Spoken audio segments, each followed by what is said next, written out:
नमस्कार प्यारे साथियों, एक बार फिर उपस्थित हैं आपके अपने YouTube channel Holkar study point में। दोस्तों मैं आज बात करूंगा यानी ट्रांसमिशन लाइन के एडवांटेज के बारे में बात करूंगा। जब पूछ सकते हैं हाई वोल्टेज ट्रांसमिशन लाइन के लाभ होते हैं, वो क्या होते हैं क्या नहीं होते हैं, सबसे पहले मैं इसी पर चर्चा करूँगा। तो सबसे पहले बात करूँगा यानी हाई वोल्टेज ट्रांसमिशन लाइन। किसकी बात करूँगा दोस्तों? High voltage transmission line.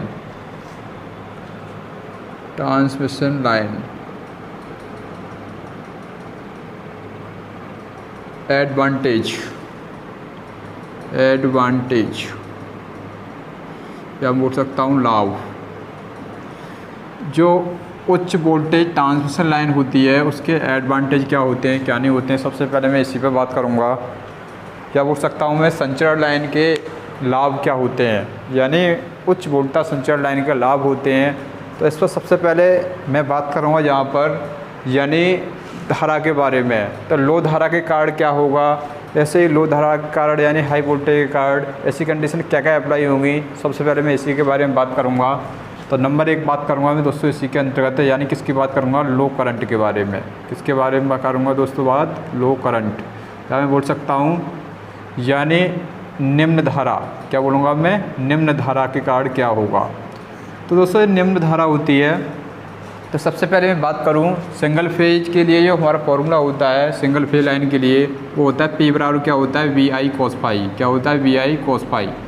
ऐसी कंडीशन में यदि मैं यहाँ पर I ज्ञात करूँ तो I बराबर होगा दोस्तों P बट्टे क्या बनेगा? V cos phi. क्या बनेगा? V cos phi. ऐसी कंडीशन में यहाँ पर पावर और प्लस क्या पावर फैक्टर क्या है यहाँ पर cos फाई में क्या ले लूँ? कॉन्स्टेंट ले लूँ। क्या ले लूँ? तो कॉन्स्टेंट ले लूँ। तो ऐसी कंडीशन में मुझे देखना है तो हमारा फॉलो बन जाएगा I प्रोपोर्शनल बन जाएगा 1/V। क्या बन जाएगा? I proportional 1/V। अब मुझे देखना है जैसे जैसे हमारी धारा की वैल्यू कम होगी तो ऐसी कंडीशन में वोल्टेज कैसे होंगे? इनक्रीज होंगे। कैसे होंगे दोस्तों? इनक्रीज होंगे। क्या हम बोल सकते हैं यानी स्थिर पावर तथा स्थिर पावर फैक्टर पर, यानी स्थिर पावर तथा स्थिर पावर फैक्टर पर ट्रांसमिशन लाइन यानी हाई वोल्टेज ट्रांसमिशन लाइन की धारा कम होने पर वोल्टेज बढ़ जाते हैं। क्या हो जाते हैं दोस्तों? वोल्टेज बढ़ जाते हैं। तो मैं बोल सकता हूँ थ्योरी के माध्यम से लिख सकता हूँ यानी स्थिर शक्ति तथा स्थिर पावर फैक्टर पर, या बोल सकता हूँ दोस्तों शॉर्ट में लिख सकता हूँ PF पर ट्रांसमिशन लाइन में धारा की वैल्यू, तो धारा का मान कम होने पर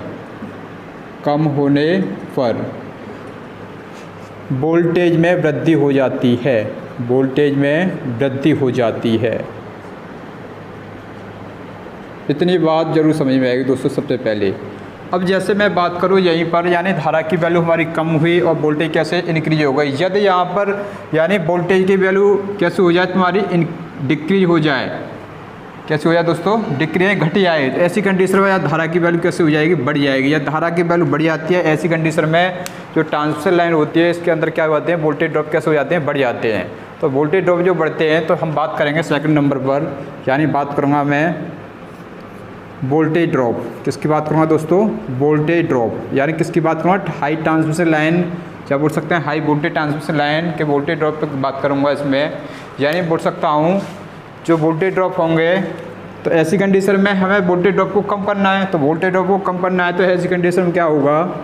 यानी धारा की वैल्यू कम होने पर, यानी धारा का मान कम होने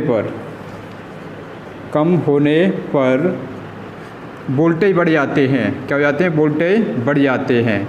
और वोल्टेज बढ़ जाते हैं तो ऐसी कंडीशन में क्या हो जाते हैं? हमारे वोल्टेज ड्रॉप हो जाते हैं। वो कैसे हो जाते हैं? तुम्हारे कम हो जाते हैं। यानी वोल्टेज ड्रॉप कैसे हो जाते हैं? कम हो जाते हैं। अब दोस्तों ये बात जरूर समझ में आई होगी तुम्हारे। अब जैसे मैं बात करूँ नंबर 3 की बात करूँ, जैसे इसी में जैसे मैं बात करूँ जैसे हमारी ट्रांसमिशन लाइन होती है तो यहाँ पर सबसे पहले एक सिरा होता है हमारा रिसीविंग एंड वोल्टेज, दूसरा सिरा होता है हमारा सेंडिंग एंड वोल्टेज। तो सबसे पहले जो सिरा होगा हमारे इनपुट के रूप में होगा वो होगा तुम्हारा सेंडिंग एंड वोल्टेज होंगे। क्या होंगे दोस्तों? Sending end voltage. जब सेंडिंग एंड वोल्टेज होंगे और दूसरा सिरा होगा वो कैसा होगा तुम्हारा? Receiving end voltage. कैसे होंगे? Receiving end voltage.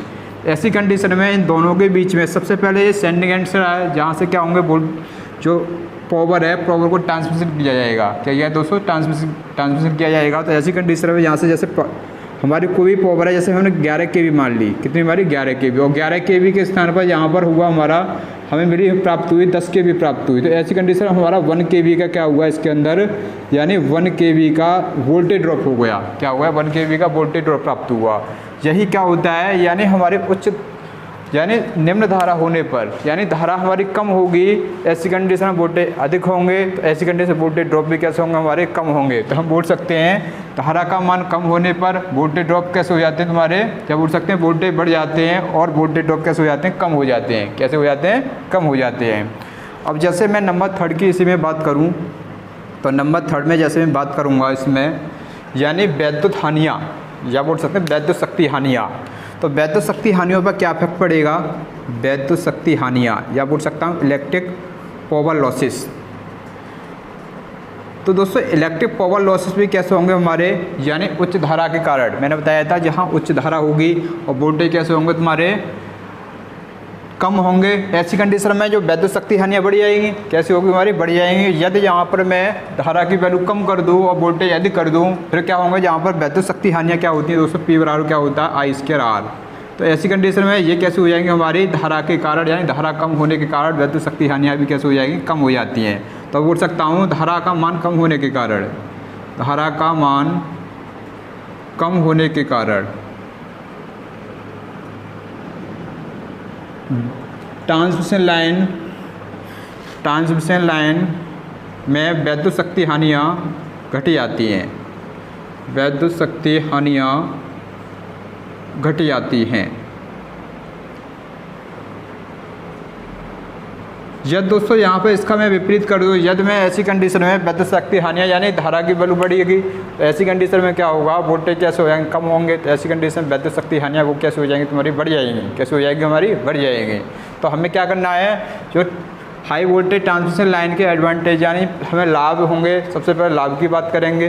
तो जहाँ बात करूँगा आगे नंबर 4 पॉइंट की बात करूँगा, यानी दक्षता या वोल्टेज रेगुलेशन की बात करें। किसकी बात करें दोस्तों? स्क्रीनशॉट लेना चाहो स्क्रीनशॉट ले सकते हो। नेक्स्ट स्टेप पे बात करूँगा दोस्तों वोल्टेज रेगुलेशन। किसकी बात करूँगा दोस्तों? वोल्टेज रेगुलेशन पर क्या फर्क पड़ेगा, यानी धारा की वैल्यू अधिक होने पर या कम होने पर, ऐसी कंडीशन में जो ट्रांसमिशन लाइनों में क्या फर्क पड़ेगा वोल्टेज रेगुलेशन का। तो नंबर 4 पॉइंट होगा हमारा, यानी वोल्टेज रेगुलेशन। Voltage regulation. तो दोस्तों यहाँ पर क्या होगा? वोल्टेज रेगुलेशन होंगे, या बोल सकेंगे वोल्टेज रेगुलेशन होता है, इसका फॉर्मूला होता है हमारा, यानी ट्रांसमिशन लाइन का वोल्टेज रेगुलेशन प्रेशर रेगुलेशन होता है हमारा। बोल सकता हूँ sending end voltage minus receiving end voltage बट्टे रिसीविंग एंड वोल्टेज। तो ये क्या होता है? इसका वोल्टेज रेगुलेशन होता है ट्रांसमिशन लाइन का। जब ट्रांसमिशन लाइन के अंदर मैंने बात करी थी, यानी ऐसी कंडीशन में धारा पर ही डिपेंड करेगा ये, यानी धारा की वैल्यू कैसे हो? अधिक हो, या धारा की वैल्यू कैसे हो? हमारी कम हो।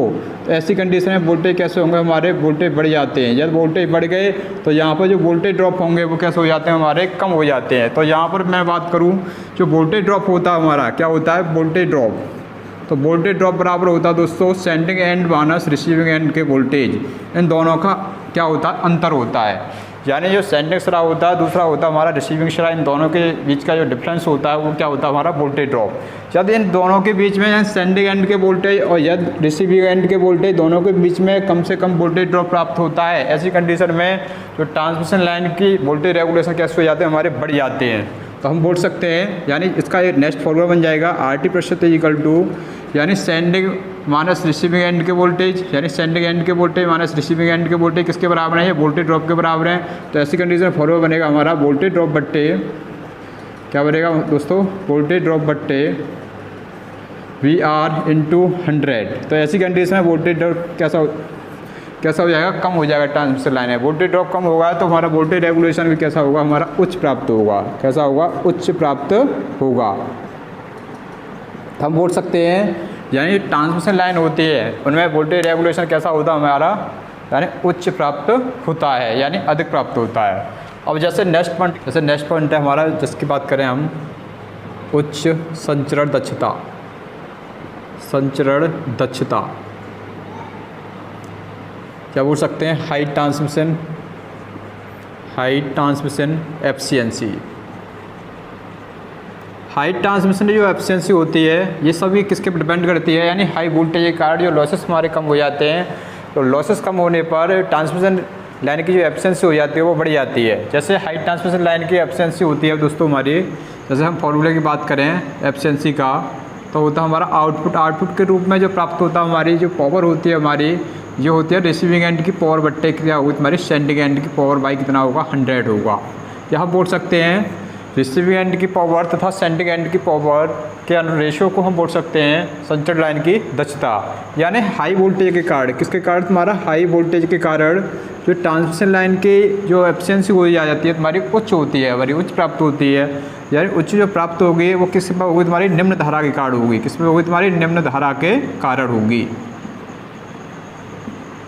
अब जैसे मैं नेक्स्ट बात करें, नेक्स्ट पॉइंट की बात करता हूँ, तो नेक्स्ट पॉइंट है हमारा यानी चालक पदार्थ की बचत की बात करेंगे। किसकी बात करेंगे? चालक पदार्थ की बचत, चालक पदार्थ की बचत। तो चालक पदार्थ की जो बचत होती है हम बोल सकते हैं shaving of conductor, shaving of conductor material, conductor material.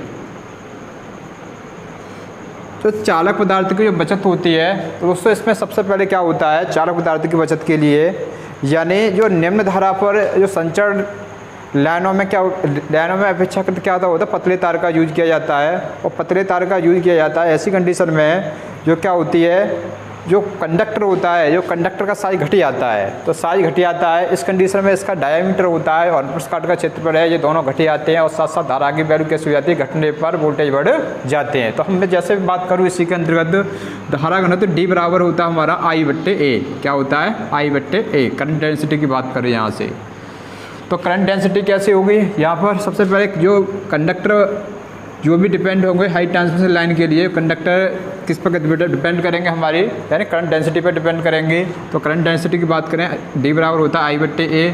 ऐसी कंडीशन हम देखते हैं तो यहाँ से हम A बराबर निकाल देते हैं। A बराबर निकलेगा I/D। क्या निकलेगा दोस्तों? I/D निकलेगा।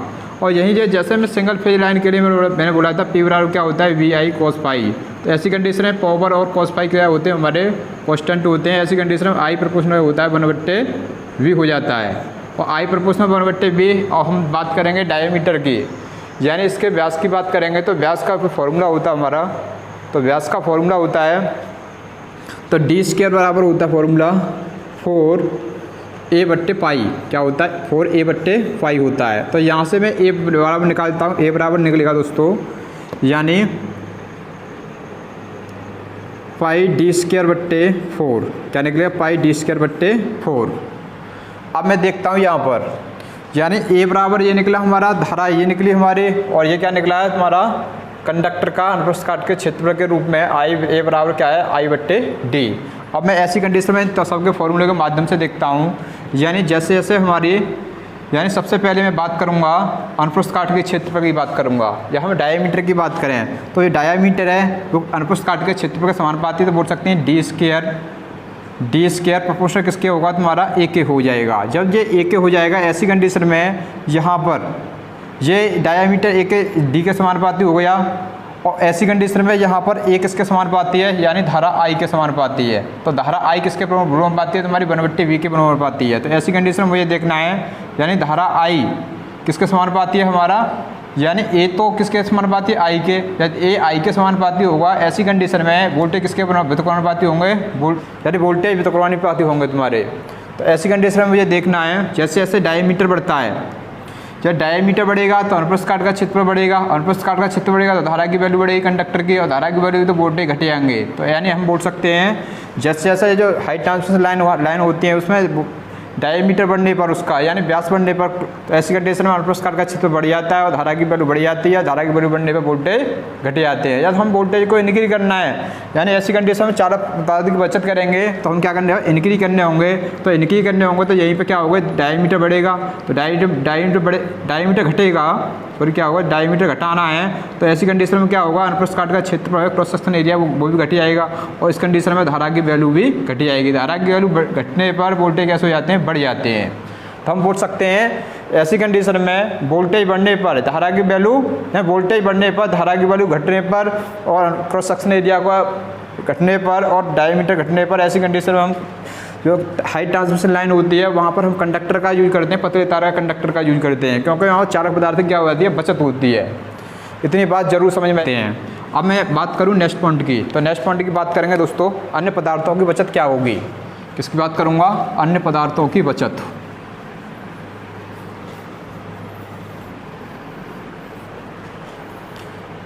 अन्य पदार्थों की बचत,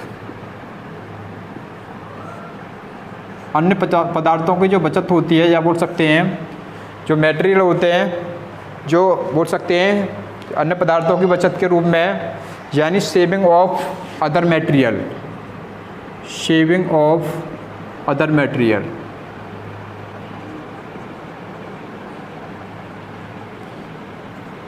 अदर मटेरियल के रूप में जैसे हमें इसकी सेविंग बचत करनी है, तो ऐसी कंडीशन में जो भी कंडक्टर होते हैं, मैंने बताया ट्रांसमिशन लाइन में धारा की वैल्यू कम होने पर पतले तार का यूज किया जाता है। किसका किया है, पतले तार का यूज किया जाता है। जब हम तारक का पतले तार का यूज करेंगे तो इस कंडीशन में उसका लाइन का जो भार होगा वो भार कैसा हो जाएगा, कम हो जाएगा, यानी सपोर्ट भार होगा वो भी कैसा हो जाएगा, कम हो जाएगा। इससे जो इंसुलेशन है, जैसे क्या होता है हमारे इंसुलेशन होते हैं, इंसुलेशन, और इसके अंतर्गत होते हैं तुम्हारे इंसुलेटर भी होते हैं, यानी इंसुलेटर ही बोल सकते हैं विद्युत रोधक के रूप में। इंसुलेटर होते हैं, क्रॉस आर्म होते हैं,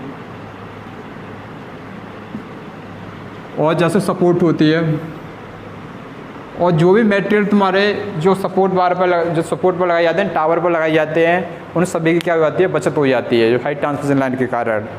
और ऐसी कंडीशन में इसके अंदर और भी बनाया जाता है, जो फाउंडेशन वगैरह बनाया जाता है इसका, वहाँ पर भी बचत होती है। जैसे हम बड़ी ट्रांसमिशन लाइन के लिए बात करें तो बड़ी ट्रांसमिशन लाइन के लिए जहाँ पर कंडक्टर का साइज होता है, यानी धारा की अपेक्षा देखा जाए तो धारा कम होने पर कंडक्टर का साइज कैसा हो जाता है, पतला साइज यूज करना पड़ेगा। यदि यहीं पर धारा की वैल्यू बढ़ जाती है तो यहीं पर हमारे जितने भी मटेरियल हैं, जैसे इंसुलेटर हैं, क्रॉस आर्म है, सपोर्ट हैं, तुम्हारे फाउंडेशन है, ये भी क्या होंगे, बहुत बड़े बनाने पड़ेंगे, और बहुत बड़े बनाने पर खर्चा कैसा आएगा, हमारा अधिक आएगा। तो यहाँ पर हम क्या कर सकते हैं, यानी अन्य पदार्थों की बचत कर सकते हैं इसके माध्यम से। अब जैसे बात करें और क्या होती है, ओवरऑल इकोनॉमिकल कंडीशन में भी हमें प्राप्त हो जाती है, यार बोल सकते हैं ओवरऑल इकोनॉमिकल, इकोनॉमिकल यानी पूर्ण मितव्ययी साबित करना है।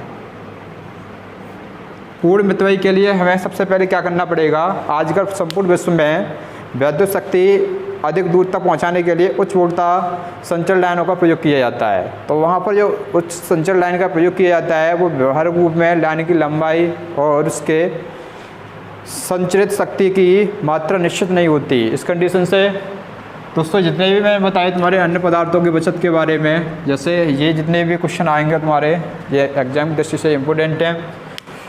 और दोस्तों जो क्वेश्चन मैं बता रहा हूँ ये तुम्हारे जेई, यूपीसीएल, TE2 और जितने भी एग्ज़ाम होते हैं तुम्हारे टेक्नीशियन से संबंधित, जैसे इसरो, DRDO, जितने भी एग्ज़ाम में जैसे तुम्हारे सरकारी जॉब के हिसाब से वो इम्पोर्टेंट है, यहाँ पर क्वेश्चन बनते हैं, तो यहाँ पर उनके लिए बहुत फायदेमंद है। थैंक यू दोस्तों, नेक्स्ट में मिलते हैं। जय हिंद।